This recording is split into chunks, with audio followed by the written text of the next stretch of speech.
వర్షాలు లేక పంటలు ఎండిపోతున్నాయని రైతులు తీవ్రంగా నష్టపోయే పరిస్థితి ఏర్పడిందని కోదాడ మాజీ ఎమ్మెల్యే బొల్లం మల్లయ్య యాదవ్ పేర్కొన్నారు. రైతులను ప్రభుత్వం ఆదుకోవాలని మాజీ ఎమ్మెల్యే బొల్లం మల్లయ్య యాదవ్ అన్నారు. వర్షాలు లేక పంటలు ఎండిపోతున్నాయని రైతులు తీవ్రంగా నష్టపోయే పరిస్థితి ఏర్పడిందని కోదాడ మాజీ ఎమ్మెల్యే బొల్లం మల్లయ్య యాదవ్ పేర్కొన్నారు.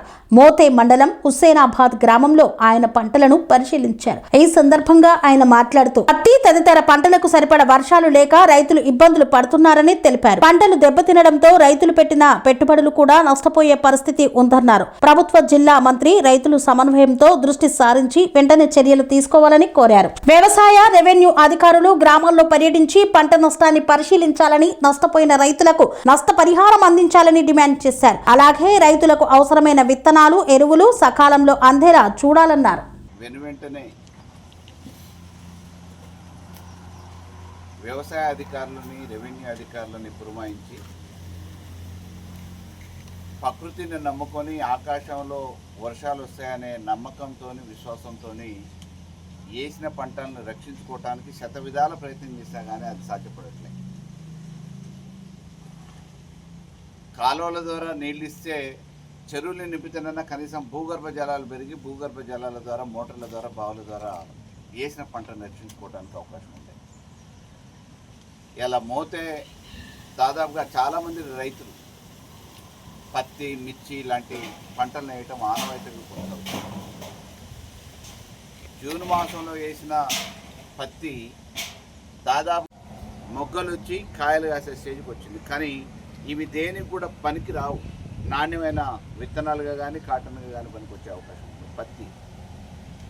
ఇటువంటి పరిస్థితులలో ప్రభుత్వం మరో ప్రత్యామ్నాయ మార్గం లేదు కాబట్టి ఇప్పుడు జూలై మాసం వచ్చిన తర్వాత ఎండి ఆల్మోస్ట్ ఆగస్టులోకి ఎంటర్ కాబోతున్నాము.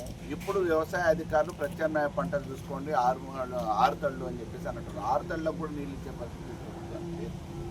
నీళ్ళు ఉన్న కాడ కరెంటు లేదు, కరెంటు ఉన్న కాడ నీళ్ళు లేదు. ఇటువంటి పరిస్థితులలో వెనువెంటనే జిల్లా రెవెన్యూ అధికారులు జోక్యం చేసుకొని డిజాస్టర్ మేనేజ్మెంట్ కింద నిధులు రాష్ట్ర ప్రభుత్వం కేటాయించిన నిధుల నుంచి వెనువెంటనే రైతులకి నష్టపరిహారం చెల్లించాలని చెప్పేసి బీఆర్ఎస్ పార్టీ పక్షాన డిమాండ్ చేస్తుంది.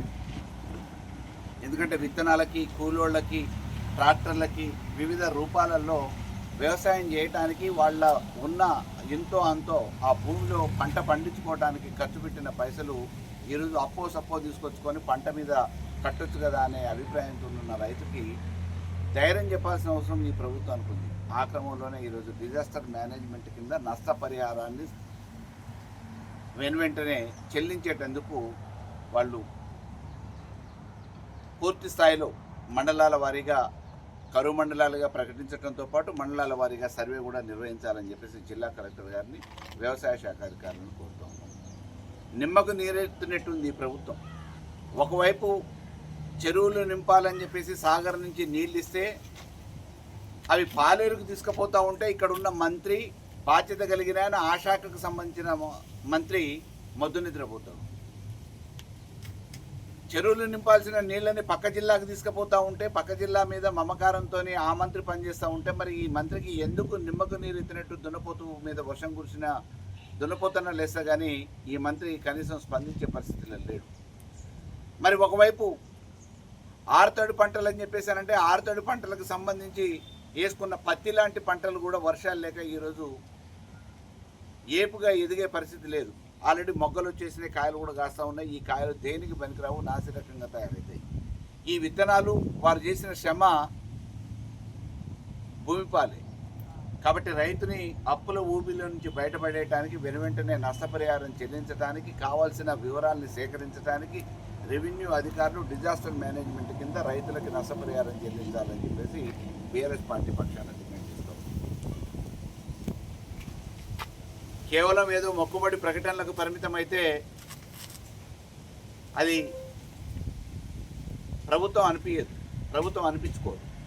ఈరోజు ఏదో ఒకటి మాట్లాడాలని చెప్పేసి మంత్రులు మాట్లాడుతున్నారు, ఎమ్మెల్యేలు మాట్లాడుతున్నారు, ఆఖరికి వ్యవసాయ శాఖ అధికారులు కూడా మరో ప్రత్యామ్నాయం లేక ఊర్లలోకి వచ్చి అవగాహన సదస్సులు అంటున్నారు. ఎక్కడ ఫోటోలకే పరిమితం అవుతుంది.